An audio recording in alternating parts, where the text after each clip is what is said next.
Hi everyone, welcome back to another session with short game that we're going to do today. And I've been asked by quite a lot of people just to go back over some bunker shot technique, because it's a big issue for a lot of club players, and it needn't be. I mean, number one priority is getting out of a bunker in one shot, regardless of where that might finish in relation to the flag.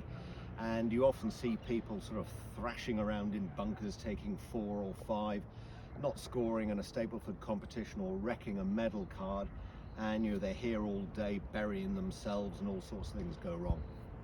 So if we can cover one or two basic concepts about how a bunker shot is played, hopefully we can get to the point where you at least get out of this in one shot, and as you start fine-tuning your technique, we can start building a little bit of accuracy, and you're looking to get up and down from bunkers on a fairly regular basis in just a couple of shots from here and into the hole.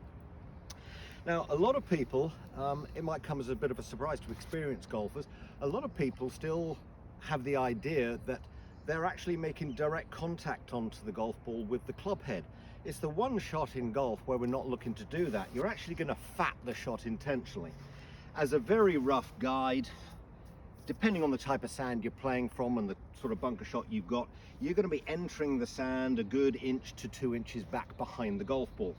And I'm looking to remove a section of sand from that distance behind the golf ball to an exit point that's going to be well beyond the golf ball. I certainly don't want the club entering the sand back here. This is one of the problems that people have as they fall onto their back foot and try and scoop the thing out of the bunker.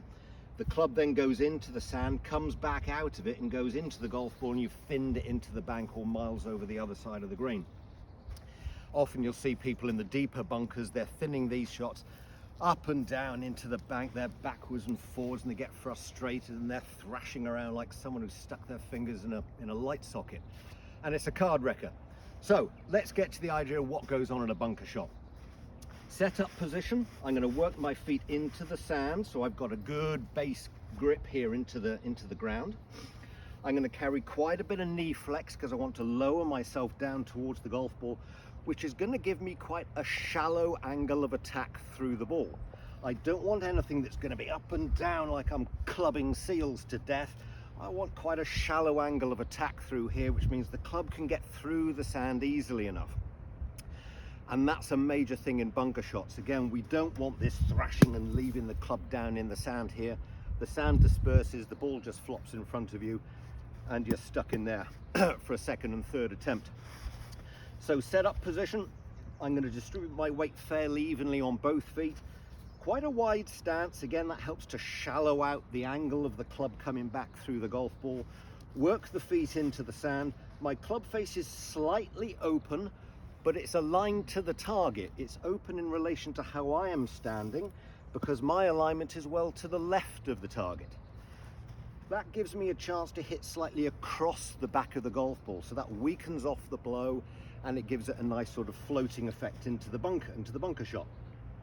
So plenty of knee flex, weight evenly distributed, the swing length is quite long, and out she comes.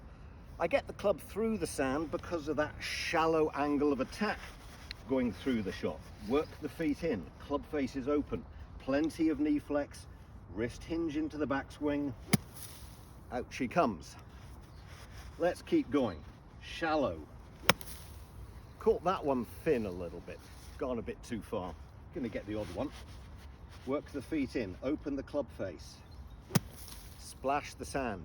You can see the length of the follow through, but that's just momentum taking me through there. I'm not trying to throw the club right the way around here as I would do on a full-blooded drive. We're assuming we've got a decent lie in the bunker here in the first place, and you would chop and change technique a little bit depending on the lie, but let's assume we've got a well-raked bunker, club face square to the target, alignment open, feet quite wide, plenty of knee flex, shallow swing, out and through. If you follow the basic idea of a bunker shot, you are going to get out successfully in one shot. Notice in the follow through there as well that my weight is going to finish through into my left side. There's no attempt to sit back on the shot and try and lift the golf ball up into the air. That's where the club hits the sand way back behind the golf ball. It'll come out of the sand and it's going to hit the golf ball and thin it straight into the bank. so the weight finishes through on the left side in the completion of the shot, coming off that right side and planted into the left. Have a look at that video, look at those swings, try and get into the habit of that technique. It's quite a long, lazy sort of swing, getting the club through the sand on that shallow swing plane. You're going to get out of bunkers in one shot. Practice well.